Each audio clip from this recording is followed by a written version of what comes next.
Hi guys, I'm Tony Williams and you're welcome once again to Knowing What I Now Know. Yes, I know I've been off your screens for a number of weeks, my sincere apologies for that, but I must say it's so good to be back. And now that I got all the bits and bobs that I was trying to sort out in place, I'm sure I could assure you that these things could go on as consistently as I wanted them to. That's it. But yeah, apologies for being away for a period of time, but I'm now back and let's get this ball rolling. So as always, I will start the post by initially thanking every single person who took upon themselves to at least check out on my welfare while I was away for a period of time, offline, not in no other way. And those who, liked the previous post, shared it, commented on it, those who just say, Tonette, what's happening? Why are you not posting? We miss you. Come back, post. It's by no chance any easy, but it is something I'm committed to. So yeah, we keep on striving, and that's what we preach, isn't it? We practice what we're actually preaching, and we're not doing anything different from that. So yeah, so for you guys who checked up on me while I was away, you guys who keep sharing the post, you guys who keep commenting on it, you guys who keep saying we want more, love what you're doing, that just encouraged me in one way or another. A big shout out to you. Thank you so much. I always say all what you say, all what you do, it's full to my tank. It helps me myself know that at least what I'm putting out there is impacting someone in one way or another and keeps me going. So thank you very much. Greatly appreciated. Everything I hear from you, sooner rather than later, I'll be able to put it all together, package it all together, incorporate it in one part or the other into the vlog, into my articles, into the website, and we will get this thing right to where we want it to be. So thanks once again. It's also a good place right here to say stuff happens, right? Where not able to do what you say you're going to do for a period of time, i.e. in my case where I wasn't able to post for about the best part of 2 or 3 weeks. I always say to people, like, if you miss me, the best thing to do is sign up for I'm very social, so you can sign up for my newsletter on my website, you can follow me on my Facebook page, you could subscribe to my YouTube channel, you could do any of these things that would keep you in contact with when I do put new material out there. Because what happens is if you haven't seen me in 2-3 weeks, it's normal for the mind to just forget on the 3rd week to even check up on if the notification or prompt doesn't come to you. It's normal for the mind to just forget about it. But what happens is when you do follow me, or when you are signed up to any of my social media platforms on my website, you get the prompt through your inbox on your phone, or whichever way that I've put some material out there, and it's time to get back into action, doing what we all love to do, which is to encourage each other. So yeah, the way you could do that is I'll put the links for all my social media platforms down below. You can easily sign up or follow me, or share my post, like it, whatever you feel led to do, just to keep in contact, or whichever one you choose to follow, just to remain in contact, please do. That's always greatly appreciated. And also at that point is a good point to say, I did start a few weeks ago a private group, Knowing What I Now Know group, where I just want to gather like-minded people together, who's had a story, who's been in the journey but has come out of it on the better side, and who could use their life experiences and what they've experienced in life, their failure, their success, to actually encourage someone else, because it's a case of where iron sharpens iron. One person can't change the world, or one person can't do it alone, but if we create a network of people all around who's just encouraging people, we'll always find out, we'll lift each other up, where one's weary, next man will lift them up, where one's tired, the next woman would encourage her. And that's all I'm trying to do with this Facebook group. So I'm going to have all sorts of people in there from all different walks of life who have had a story. Remember, they've had a story, they've made a change, and they've made success out of that change. So whoever falls into that category, or whoever has a moment to share or spend with them, or even reads their comments or read their encouragement, they know, we know we're benefiting something from it. It could be via relationship, it could be via business, it could be via hustle, it could be spiritually inclined. It could be anything. But it was a situation, it was a challenge at that time. They didn't think they were going to get out of it.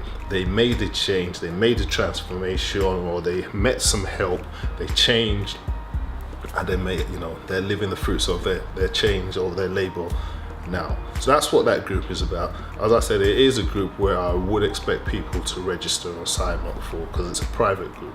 Because you can imagine some things that might be shared in there could be personal and private, and I just don't want to open it up to everyone. So I want to know that anyone who's in there knows that they're benefiting from somewhere, knows that they are bound by the rules of the group, and hopefully we could help each other and encourage each other, to make something better out of it. There will be a number of giveaways, there will be seminar tickets, there will be books that be given away, there would be, talking about books, I did promise a couple of members who did sign up at the start for this, knowing what I now know, private group, the first 2 chapters of my book, Power of Attention. And I could say, after a number of challenges trying to get that ebook sorted, it is all ready. So for those who signed up, you are promised the first 2 chapters, and I could assure you by sort of the end of the week or so, as soon as I finish compiling all the email list on it, then I'm sending the first 2 chapters out to you guys, so you could have that in your inbox as early as sort of Thursday or Friday this week coming. So yeah, and if you haven't signed up for it and you still like to read the first 2 chapters of it for free, then I'll put the description I'll put the link in the description down below, and then you could go ahead, register or sign up for it, and I'll send you those two chapters free, absolutely free. But after that, then you got to pay for it. But that's it. So having said that, let's dive right into it. Now, today, one might be wondering, so why are you standing in the balcony trying to do your post? And first of all, if this focus is in and out of focus, it's because I'm trying a new lens on my camera, so please bear with me. It's not a Nollywood movie by any chance. But if it's in and out of focus, just know I'm trying a new lens on my camera, and I haven't sort of mastered it yet, so I am struggling with a bit of the settings there. But yeah, it's not Nollywood, trust me. Okay, and shout out to Nollywood, you're doing a great job, great improvements, and slow and steady, we're getting to where we're supposed to be. I love Nollywood, by the way. I'm a champion for Nollywood, so everyone who knows me could testify to that. So yeah, so the reason I'm doing this on the balcony is, first of all, because we've got a lovely view. We're at the top floor of our little apartment, and it's in Kent. When the weather's beautiful, it's really nice. You see all the greenery, not the hustle and bustle of central London. I could sort of spin the camera around so you could just see. It's a lovely, lovely, lovely little city. But that's town. Sorry, not a city. Town. That's it. But that's not why the situation. The reason I'm doing the post here today, it's because it's all relative to what I want to talk about. On a normal sort of weekend, when the weather's good, and mostly normally in summer, when me and the wife are indoors, would have the door open, and we have a very good view, so we'll have the door open so we could get some fresh breeze coming into the house. And what also happens is, because we're on the top floor, we have sort of pigeons. Anyone who's been here, we have pigeons that sort of just hang around on the roof of the house. I was trying to see if there's anyone here, any one of them there now, but I think they've gone out for a little flyby. So we'd have them on the house. So we're used to it. They don't come onto the balcony or nothing, but they just chill on the roof. So on this day, I had actually told my wife that, babe, be careful how you leave the door open, because you know we have pigeons and you know they just might decide to fly in. It was, you know, she thought nothing of it. Like, why would pigeon fly in? And having said that, it's never happened before, but you know, I just say it. So it was a Saturday morning, you know, I was in the study, she was in the bedroom doing her thing, and the door was wide open. We're having some nice breeze coming into the flat, and I started hearing the sound of a pigeon, like I don't know what they call the sound of a pigeon, but I started hearing the sound of a pigeon.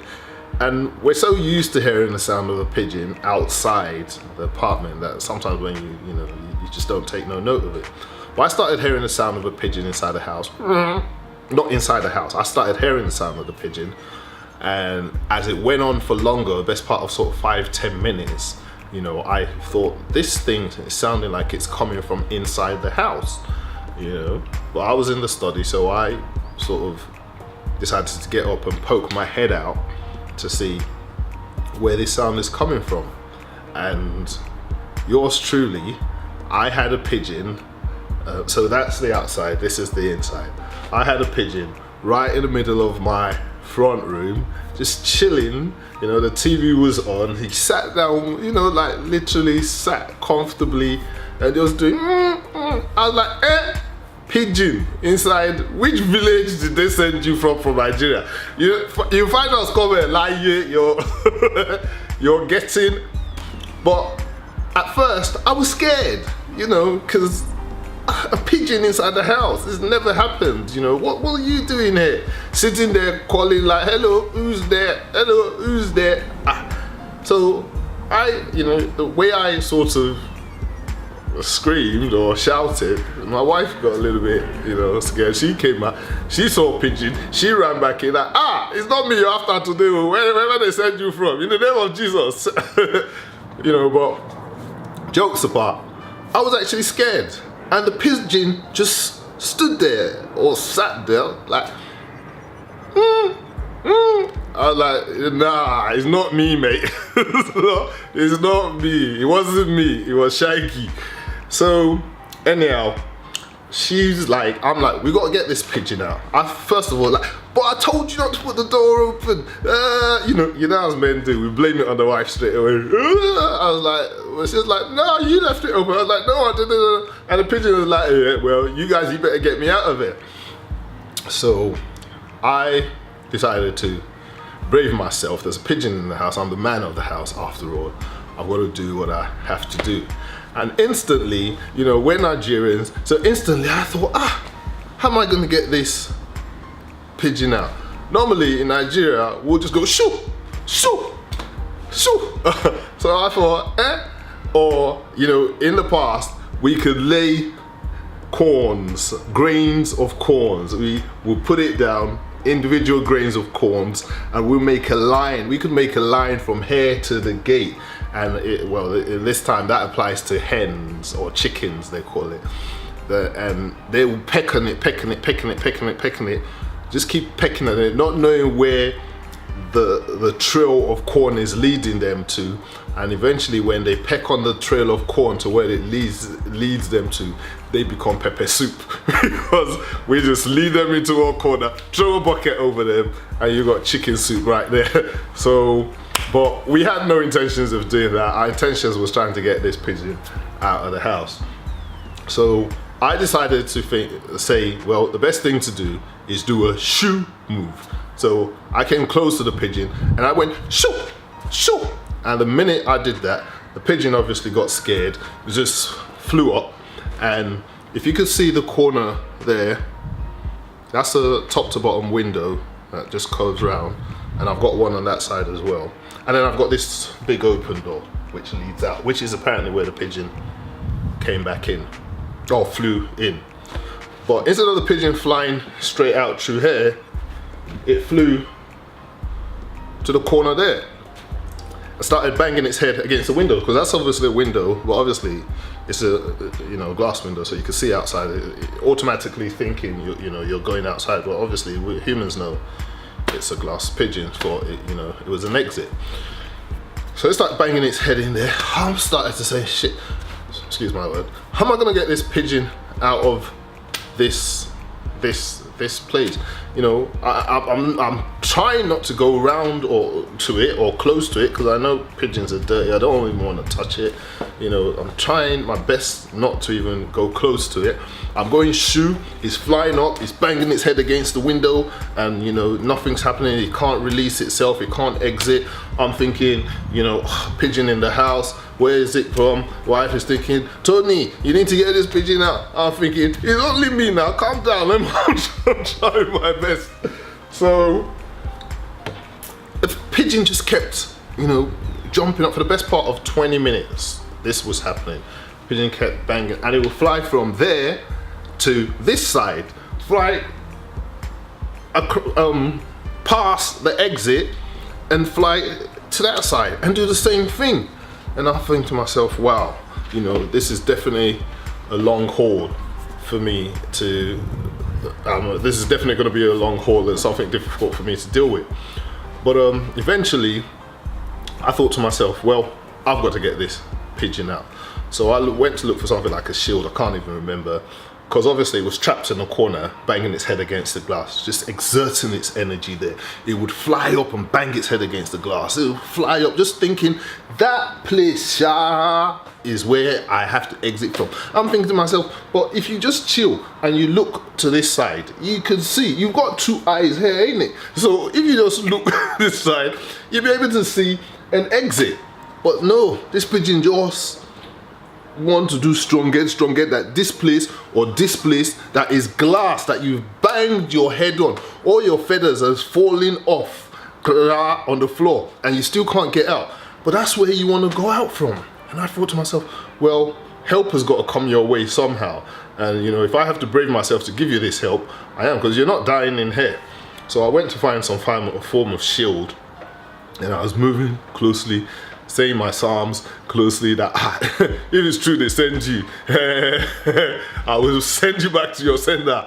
And anyway, I was able to corner the pigeon, catch it by the neck, and proudly get the pigeon, release it to freedom. I felt so beautiful inside. I felt really good. Like, it's been a long time that I've caught a hen quite a number of decades ago. And then we call a canary. For those people who know, when we call it sabot. We set a sabot, and we just, or cage, put it somewhere up the tree, wooden cage made out of straw, and the canaries fly. So people who know this would know. They call it odiri. I don't know what English word is, but those odiris, they're like mini pigeons, and we set a cage, and they go in there. But it's been a long time that I've done that. But that was the story, But the moral of the story is different. The moral of the story is this: that pigeon flew in here, totally oblivious of where it was going. It's probably looking for food, whichever way. Flew in from the roof, saw a comfortable front room, and decided to go in there. Now, let's have a look at that pigeon situation and sort of relate it to how some of our minds work as individuals. We find ourselves in situations as individuals where we get ourselves into a situation and we're oblivious to the surrounding of the situation, and then something happens, like as I showed up and the pigeon just saw me. I thought, shit, I need to get out, mind my language again. And then we just decide to go out, and we've tried one way to get out of it, so it could be anything. You find yourself in a situation, Could be smoking, could be, you know, sex addiction, it could be pornography, it could be, you know, gambling, it could be whatever you want to mention.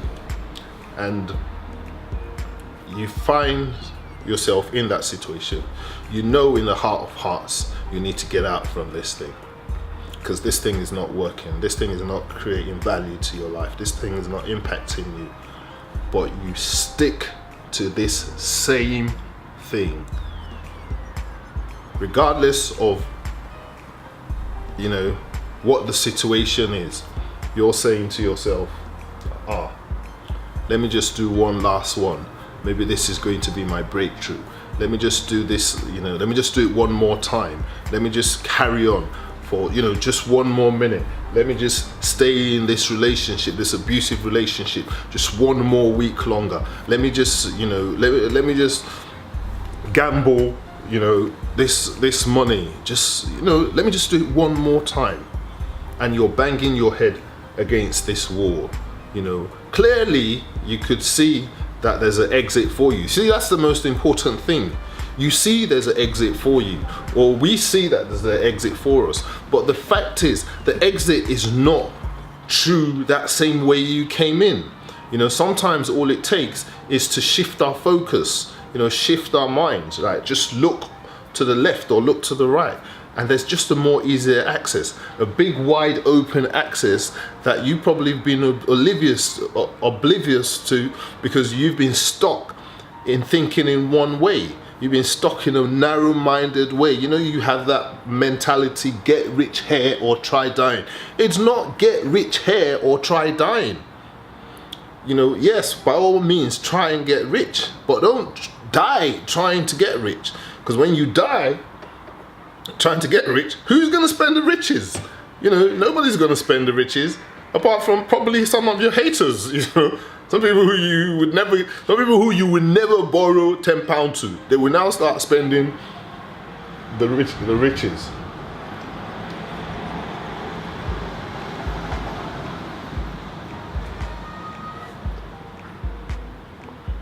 Yeah. So I was just looking at something to it, but some people who you would never borrow £10 to, they will now sit there and start spending your riches. So don't think there's only one way to a better life. You know, don't think there's only one way. Don't keep doing the same thing, as they say, and expect different results. It can't happen. You know, that's one of the earliest rules. Like, you can't keep doing the same thing and expect different results. You know, change, as they say, is the only thing that's constant. You know, sometimes you got to just change your mind. Sometimes you got to change your focus. You know, if you're looking at something on TV, for instance, and you know you're not happy with it, switch the channel. You know, there's no need of, and that's just how we need to operate as the with the human mind. If you're doing something that's not working for you, something that's grieving your spirit, something that, you know, you think, you know, I'm not making no headway from it, something where, you know, I'm giving 80%, I'm getting 20% income back off of it, change the channel, change. You know, the world is so diverse. There's so many things that we could do, you know, to make our life much more better and create more value for ourselves. So we don't have to die on one specific spot. Neither do we have to die in one specific relationship. Neither do we have to die because we need to make it through this, you know, pigeonhole. No. Incidentally, it means you have a pigeon brain, you know, because really, if you take a step back and you look all across, there's open doors everywhere. There's so much things that we could do, you know, online, offline. You know, in relationship, there's so many ways where you could be in better relationships. You know, in spirituality, you know, you don't have to be on the no specific spell, you know, to experience spiritual breakthroughs. You know, you could read and discern, you know, and study to show yourself approved and have the same sort of spiritual breakthrough just by the divine, you know, interpretation of the Holy Spirit or divine guidance of your Creator, you know, and still make a change for yourself, or still make that transformation that you seek, you know. And that's what we have to do. Now the second part of that is the helper, which in case was mine, or was me, was me that came along because I realized it was struggling and it couldn't, move forward. Second part of it is the helper. We sometimes we find ourselves as human beings in that situation where we are truly stuck. And we are stuck only, and I keep on saying this because our brain could only comprehend thus far. That means our brain has sort of, don't get me wrong, the brain, they say we do not use like 20%, even 20% or 25%, I'm not quite sure what the figure is, of our entire capacity of our brain before we die. But we use enough sometimes not to be able to think no more, because we get to that stage where we have a mental blockade where we just can't think no more. It's like a mental blackout. Nepa munolo, that you just can't see nothing no more. You're just there, and that's what the situation of this pigeon was. It was just there, had a mental blackout. He was scared, it was all of a sudden, he was shocked. That's how we find ourselves sometimes. We're scared, we've got fear, that's coming in from all sort of angles. We've got pressure, we're thinking, and we just can't think. And because we can't think, we just think this is the only way that is assured. No matter what anybody says, no matter what anybody does, we don't want to know. And this is where the second part comes in. That, as far as I'm concerned, is kind of wrong. Those things.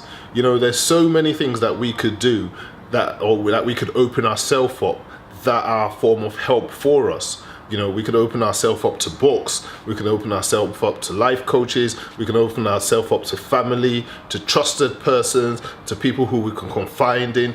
So many people that we could open ourselves up that would be advantageous and a source of help to us to get us away from that bad place into a good place. And I want to encourage us never to think that, where we are is the last resort. There's so many people, that have been there, have done that, and they've moved forward, and they thought once like you and me, and thought, this is the end of the road. But until they found someone who could open up another door or open up another perspective for them. It's a shame that ignorance is not pain, because if ignorance was pain, we will feel it enough to know that it's not good to experience it. And sometimes when we do have that mental blockade, we're just in a state of ignorance that we're not trying to think about anything else no more. So what am I trying to say? What I'm trying to say here is let's not remain in a state of ignorance. Let's not continually remain narrow-minded and think, this way is the only way or exit to freedom or exit to success for our life. What I'm saying is let's embrace so many changes. Let's embrace different things, different alternatives that are available to us, via books, via, classes, via education, via inspiration, via, advices that other people give us. Via mentors, via people that, we see and we admire, lifestyles that we see and we admire, and we know are positive and can create something positive back to us in return. What I'm trying to say is let's not be ignorant. Let's not remain in a state of total ignorance and narrow-mindedness where we think it's only one way that is the open way. No, there's so many different ways. There's so many different opportunities. There's so many different channels. People are out there ready to help. There's so many resources that are out there that are available to us to make a better living or a better life for ourselves, especially, in this very day and age. Yep, so that's what I wanted to sort of just talk about today. I'm hoping you can get past all the sort of jokes and, get the message. It is important and sort of pivotal that, in order to make a transformation and lasting, sustainable change in our life, we are able to open ourselves up, you know, open our minds up and be able to look at things from different minds and different perspectives. So I'll speak to you again next time. Have a fantastic week. Good night. God bless.